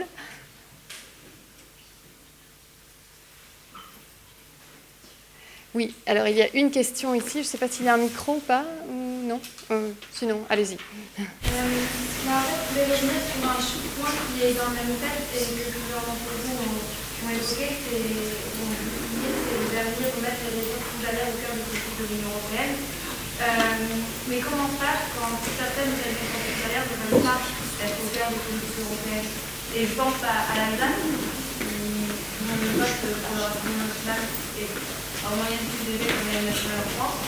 Donc, est-ce que ça va avec le point de vue citoyen, d'affecter les citoyens dans la coopération frontalière en Europe? Est-ce que vous pensez que c'est vraiment ça qui va donner envie aux gens de remettre leur région au cœur de la coopération transfrontalière, alors même que de plus en plus de gens dans certaines régions transfrontalières votent pour les partis eurosceptiques? Nos intervenants étant parfaitement bilingues et malgré l'absence de micro, je pense qu'on n'a pas besoin de reprendre la question en allemand. Et du coup, je ne sais pas si Monsieur Schüle peut-être pour... Okay. Doch, ja. Okay. Ja, nee, klar. Also das war vor allem für diese letzte Forderung, was wir hatten, also nämlich die grenzüberschreitende, also die Grenzregion wieder im Zentrum von den Diskussionen von der EU und den Politiken von der EU dann wieder zu bringen. Wie macht man das konkret? Wie geht das? Also wie im wirklichen Leben auch, versuchen auf allen Ecken und Ebenen sozusagen das Anliegen voranzubringen. Also ich habe gerade gesagt, wir werden im November diesen Gesundheitskongress machen und da wird es auch Schlussfolgerungen geben und die werden an die nationalen Ebenen geschickt, an die Ebenen nach Paris, nach Berlin und nach Bern. Und wir haben in diesen letzten 1,5 Jahren gemerkt, wenn man sich genau anschaut, wer hat Wirkung und wer hat weniger Wirkung, haben wir festgestellt, dass die deutsch-französische Parlamentarierversammlung, Christoph Aron und Andreas Jung an der Spitze, beziehungsweise der Präsident der Nationalversammlung in Paris und bisher Wolfgang Schäuble als Bundestagspräsident in Berlin, maßgeblich Einfluss nehmen konnten auf ihre jeweiligen Entscheidungen in den Fraktionen, also in den Parlamenten, wenn man so will, und auch in den Regierungen. Die deutsch-französischen Parlamentarier haben beispielsweise Herrn Seehofer und Herrn Castaner, glaube ich, waren es noch, oder war es schon Damarin? Jedenfalls haben sie eingeladen, ich glaube im Herbst letzten Jahres, und haben sie gefragt, wie wollt ihr das besser machen? Wie wird es anders? Und haben die Grenzregionen in den Zentrum ihrer Aufmerksamkeit gestellt. Und auch noch auf der Herfahrt habe ich im Auto 3, 4 Papiere, die mir ein Mitarbeiter mitgegeben hat, die in ganz Europa jetzt entstanden sind. Also das, was Sie erarbeitet haben, ist in hoher Übereinstimmung mit anderen Organisationen, ich vermute auch die MOD und andere, die genau in diese Richtung auch sozusagen argumentieren. Und Herr Lamberts und andere engagieren sich da. Das heißt, im Augenblick ist da eine Bewegung, im Kern übrigens entstanden, weil man in der Grenzregion zusammengehalten hat, verstärkt durch die Parlamentarier aus den Grenzregionen. Und deswegen glaube ich, dass es sich niemand wird leisten können, in den kommenden Jahren so zu verfahren wie bisher. Davon bin ich fest überzeugt. Aber wir müssen dranbleiben. Und da helfen Sie jetzt auch mit. Und deswegen bin ich so gerne heute Abend mit Ihnen zusammen. Merci beaucoup, Monsieur Schuller. Monsieur Lambert, vous vouliez répondre également. Oui, je voudrais appuyer dans le même sens tout en soulignant un élément. Ce n'est pas parce que le Parlement allemand et le Parlement français se voient qu'on a déjà un grand enthousiasme pour la coopération transfrontalière. Ça, il ne faut pas tomber dans ce genre d'illusion.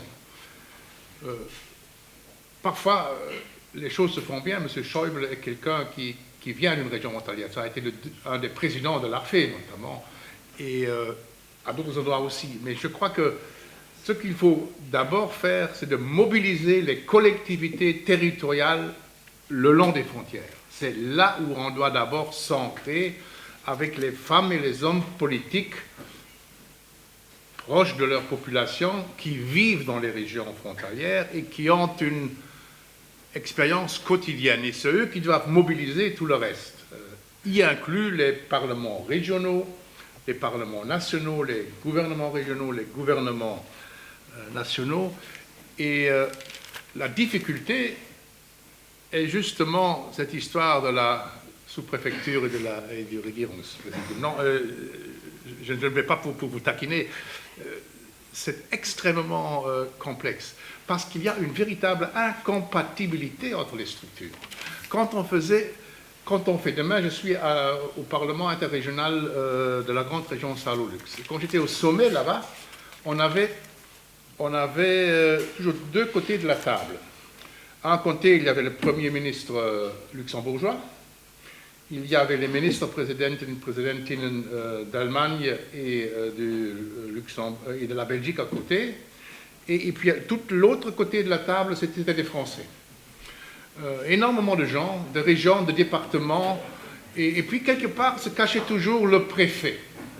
Et quand il y avait une décision à prendre, Juncker, qui était à cette époque où j'étais là, le ministre-président, ou le Premier ministre luxembourgeois, il disait, mais je vais décider ça, et toute l'armée française qui était de l'autre côté, regardez d'abord qu'est-ce que dit le préfet. Et quand il était cynique, parce que là aussi, il y en avait qui aimaient bien la transfrontalier, il y en avait d'autres qui le détestaient. Et quand il était pour la coopération, alors ça allait vite. Il réglait tout à Paris. Et quand ça n'allait pas, il disait, mais en fait, je ne suis pas tout à fait partie de ceci, je suis comme observateur. Alors, mais il parlait quand même la moitié du temps de parole des Français. Et c'est très complexe. Je pense, pas pour taquiner les Français, ça peut se faire partout ailleurs. Et il y a des choses encore plus horribles quand je parle du cas belge à certains moments dans ce genre de réunion. Mais ce que je veux dire, c'est que la solution de ça, c'est que Joachim Beck a une fois appelé, et personne n'a compris ça, je crois, en tout cas moi pas au premier abord non plus, la multi-level governance horizontale. Il a une fois à une conférence à Berlin, dans la représentation du Land de Baden-Württemberg, qui était un beau bâtiment à Berlin, il a lâché ce mot et tout le monde était admiratif, personne l'avait compris évidemment. C'est d'ailleurs comme la première fois qu'on est luxembourgeois, parce que l'ICBM n'est pas une invention de la Commission, c'était le gouvernement luxembourgeois, quand le représentant du gouvernement luxembourgeois a une première fois exposé l'ICBM à Berlin de la même occasion, personne n'avait compris non plus. D'ailleurs, c'était pire, moi qui avais cru comprendre de quoi il s'agissait, je ne comprenais plus non plus. Mais donc, ça peut être très complexe. Hein. Mais l'énorme défi, c'est de mobiliser les collectivités territoriales, mais qui sont des structures administratives en partie incompatibles, parce qu'il y a les Kreise, il y a encore, parfois les communes sont à plusieurs niveaux, comme même en Allemagne, il y a une commune en Baden-Württemberg qui n'est pas une commune en Rhénanie-Palatinat, par exemple. Néanmoins, il faut que ces gens trouvent le moyen d'agir ensemble. Et pour avoir pas que des frustrations, il y a, je crois, quelque chose que la sagesse impose. Parce que quand je n'ai que des problèmes pour lesquels je ne trouve pas de solution, à la fin, je suis frustré ou bien je suis un malade mental qui aime bien ça. Ça des masochistes, ça existe aussi. Mais quand je veux avoir quelques succès, je dois un peu répartir mes problèmes. Il faut identifier les problèmes où je peux avoir des succès assez rapides par des mesures précises. Et puis, il y a les gros problèmes pour lesquels on emploie le mot allemand « das Bohren dicker Bretter ». Il faut faire un choix judicieux entre ces deux catégories de problèmes. Et puis, il faut toujours se rendre compte qu'il y a 3 générations de coopération. D'abord, on fait sauter des frontières et des obstacles.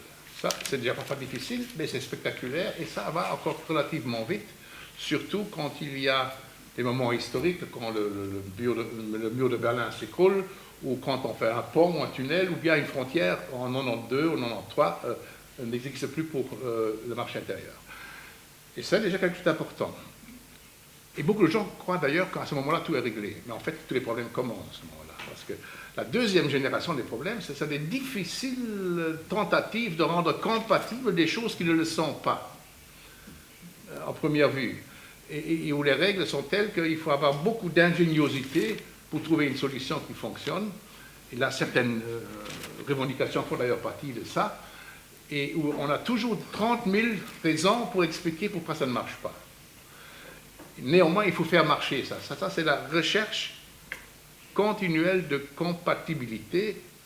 L'Union européenne peut parfois aider par des harmonisations, mais ça a des limites, et on ne peut d'ailleurs pas avoir partout la même chose en Europe, c'est pas très bon non plus.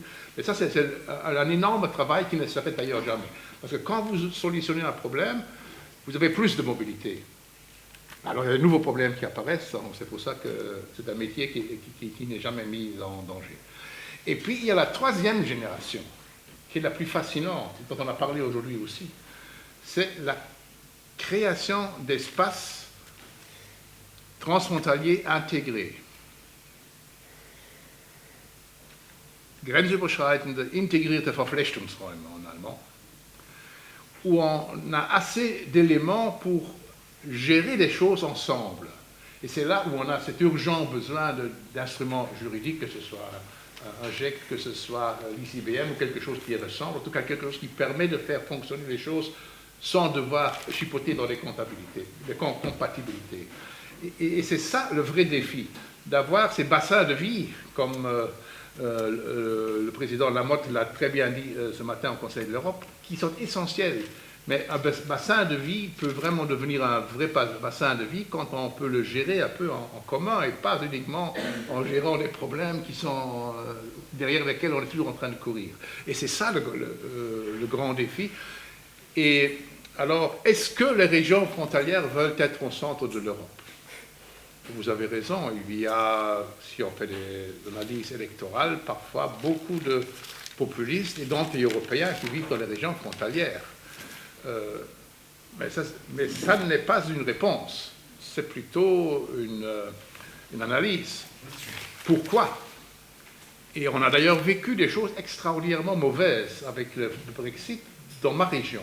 Et j'ai vu aussi dans la frontière entre le Bade-Württemberg et la France, ou la Sarre et la France, des ressentiments nationalistes réapparaissaient subitement parce qu'on voyait des plaques belges en Allemagne ou le vice-versa, et les Français et les Allemands, où les gens revivaient des sentiments nationalistes qu'on croyait depuis longtemps disparus.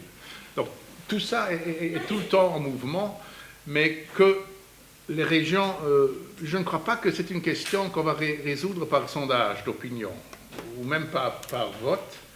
Je crois qu'il y a du courage politique qui est nécessaire, parce que si on veut une Europe qui fonctionne bien, et si on est convaincu qu'il faut faire des frontières, non pas des cicatrices de l'histoire, mais des joints puissants pour l'intégration, alors il faut mettre les régions frontalières comme laboratoire et comme moteur au centre même de l'intégration européenne.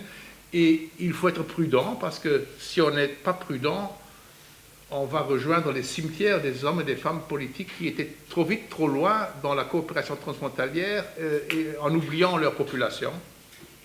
Mais si on le fait d'une manière intelligente et concertée, et s'il y a une confiance, c'est l'essentiel, la confiance entre les gens des deux côtés de la frontière.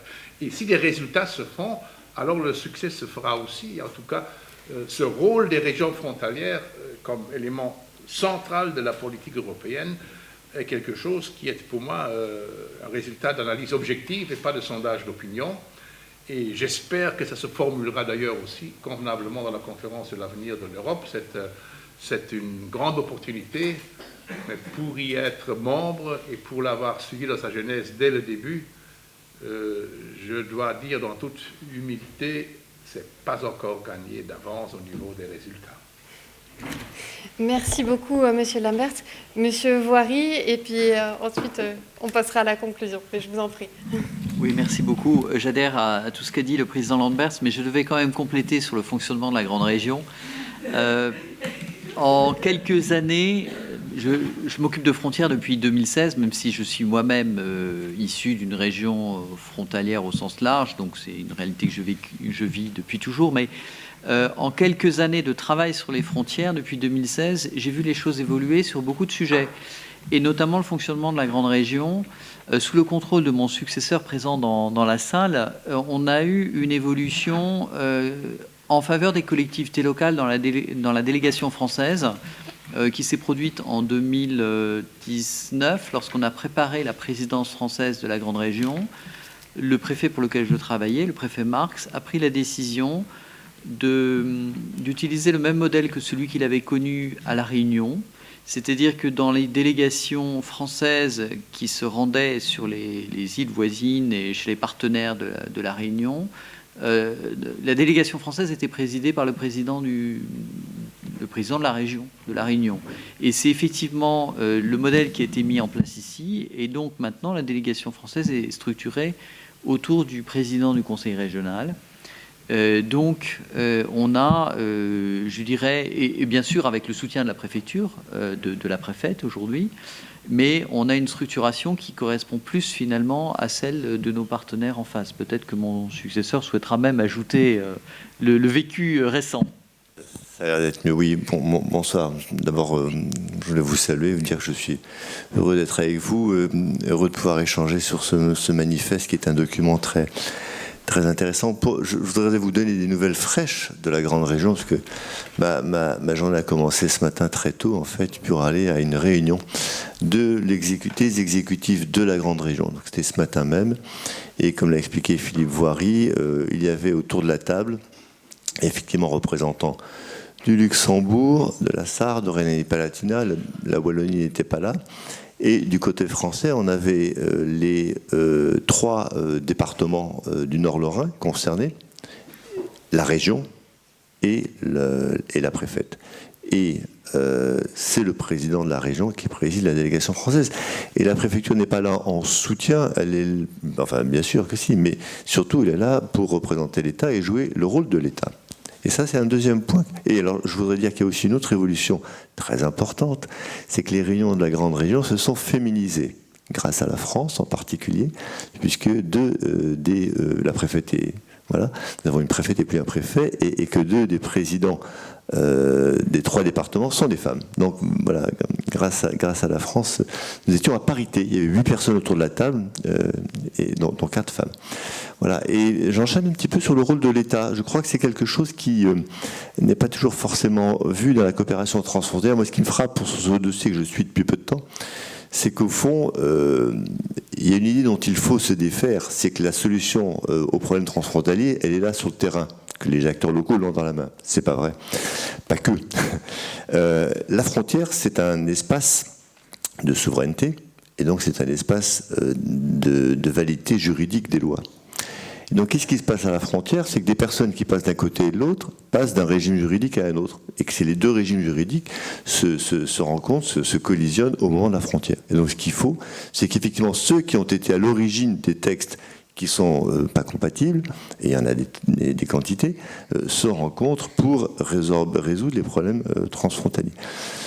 Mais sur la base d'une analyse qui est faite par le terrain, et c'est pour ça que c'est extrêmement important qu'il y ait des analyses. Je ne sais plus qui disait, est-ce que c'était, je crois que c'était cet après-midi ou ce matin, je ne sais plus, quelqu'un disait il faut la connaître, la frontière, il faut d'abord la connaître et la percevoir. Et donc effectivement, c'est ça, voilà, Monsieur le Président, c'est vous qui disiez ça, c'est très juste. Et ce sont les personnes du terrain qui connaissent la frontière et qui l'aperçoivent. Et après, on identifie les solutions, et dans beaucoup de cas, elles se passent au niveau des États. pas forcément l'exécutif, mais aussi le législatif. Je prends un autre exemple, en ce moment, on n'a que des dossiers frontaliers lourds. Le comité de coopération transfrontalière, nous espérons tous que le Parlement français adoptera cette fameuse loi 3DS dont a parlé Philippe Voiry, qui va nous permettre de modifier des textes français qui posent des problèmes pour une circulation transfrontalière harmonieuse. Donc, voilà, on pourrait élargir encore, je ne voudrais pas être trop long. Et dernière chose, cette souveraineté qui est celle des États, ils peuvent la transférer, l'abandonner au profit d'institutions transfrontalières. Et c'est la troisième étape qu'évoquait le président Lambert, qui me paraît effectivement la plus prometteuse de loin, qui n'est pas si facile que ça à mettre en œuvre.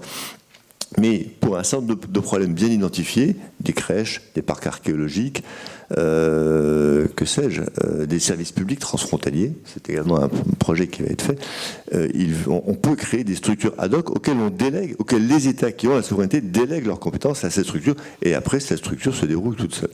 Ça, je crois que c'est important. Et je termine, après je promis, j'en parle plus.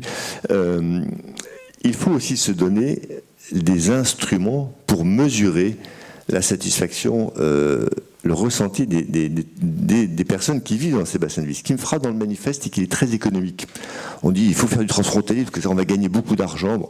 Bon, mais les frontaliers, eux, ils voient surtout des problèmes tous les jours, des irritants.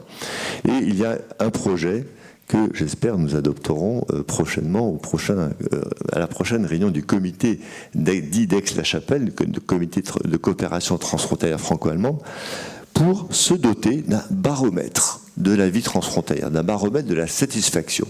Donc évidemment, on suppose une étude statistique, quantitative, qualitative, mais je crois que c'est très important. Et ça revient sur ce qu'on disait tout à l'heure, il faut prendre la mesure du terrain et après identifier les niveaux de responsabilité. Voilà, merci. Merci beaucoup, Monsieur Grassin. Et me revient donc un petit mot de conclusion par rapport à tout ça, en voulant bien sûr remercier aussi nos intervenants. Alors, ils l'ont rappelé, pour que la coopération transfrontalière fonctionne, il faut une gouvernance multiniveau. Les représentants qui étaient ici sur le podium le montrent. On a essayé justement de retrouver aussi ces différents niveaux, tant justement vertical que aussi horizontal, bien évidemment. Il faut aussi une volonté politique. Et je crois que là encore, votre présence ici témoigne qu'elle existe, qu'elle est là, et que c'est à nous aussi de la saisir pour pouvoir réaliser ensemble des choses concrètes et aller plus loin. Vous l'avez aussi beaucoup souligné, pour faire de la bonne coopération, il faut connaître le territoire. Il faut le connaître sous plusieurs angles. Je salue cette initiative de mettre en place un baromètre dont vous venez de parler, Monsieur Grassin, mais on l'a souligné aussi à la fois dans le manifeste et dans vos propos. On a besoin d'observation et de monitoring des territoires. On a besoin aussi d'aller un petit peu plus loin et d'analyser l'impact que peut avoir la législation sur nos territoires pour pouvoir faire un lobbying adapté pour que la législation puisse prendre en compte les effets. Et cela peut aussi amener à des discussions même avant la transposition de directives en droit national, pour essayer de voir finalement quand on peut transposer, qu'on la transpose pour que ça n'ait pas d'effet négatif aux différentes régions frontalières. On a aussi des mécanismes qui existent comme celui de la reconnaissance mutuelle et qu'il faut peut-être pousser un petit peu plus loin pour éviter justement des obstacles aussi administratifs qui peuvent exister et qui peuvent freiner cette coopération. On peut aussi penser à des mécanismes, on en a discuté comme cet après-midi, comme des clauses d'exception qui peuvent être prévues sur des législations pour pouvoir laisser aux régions transfrontalières la possibilité d'ajuster ces différentes législations. Et bien sûr, il y a cet ICBM. Alors, il est là, il est au frigo, il est parti, on ne sait pas trop où pour l'instant, mais on sait que l'idée n'est pas perdue, que ce soit parce qu'on reprendra cette idée de règlement et qu'on la poussera, ou alors, comme vous le disiez, Monsieur Voiry, parce qu'on aura une multitude d'autres initiatives qui, un jour, nous conduiront à trouver des solutions qui peuvent être comparables. Et en tout cas, je vous remercie de cette ouverture et de ces pistes que vous nous dessinez ici. Après, c'est certain que quand on a des libertés de circulation, quand on fait de la coopération, on va quand même, quoi qu'on fasse, rencontrer des obstacles in fine. Et pour les solutionner après, encore faut-il, et vous le disiez, Monsieur Lamberts, les identifier, les connaître, bien percevoir tout ça. On avait des choses comme B-Solutions qui existent. Et ensuite, il faut les faire remonter pour trouver des solutions. Est-ce que c'est dans le cadre de projets comme B-Solutions? Est-ce que c'est les faire remonter comme on a ce mécanisme dans le Rhin supérieur par les conférences intergouvernementales? Est-ce que c'est par le comité de coopération transfrontalière? Tout ça, ce sont des outils qui existent, mais qui nécessitent peut-être de se mettre en musique. On avait la discussion aussi cet après-midi. Est-ce que c'est juste mettre un petit peu en musique tout ça, ou est-ce que c'est définir de réelles procédures pour que ce soit plus clair pour les acteurs et pour le citoyen? En tout cas, il faut aller plus loin, c'est un fait. Merci de nous avoir soutenus dans ce manifeste, et vous l'avez dit, je crois tous les quatre, ce manifeste arrive au bon moment, il est nécessaire d'aller plus loin, vous êtes à notre écoute, et ne doutez pas d'une chose, nous reviendrons vers vous pour concrétiser certaines de ces mesures. En tout cas, un grand merci à vous, un grand merci à vous également dans le public, un énorme merci à notre interprète, un énorme merci à vous qui nous suivez en ligne, et un très très grand merci aux organisateurs, et notamment Joachim et Birte. Und ein ganz herzlichen Dank an dich, liebe Anne, für die hervorragende Moderation und diese außergewöhnliche Übersetzungsleistung. Bravo. Herzlichen Dank und einen schönen Abend.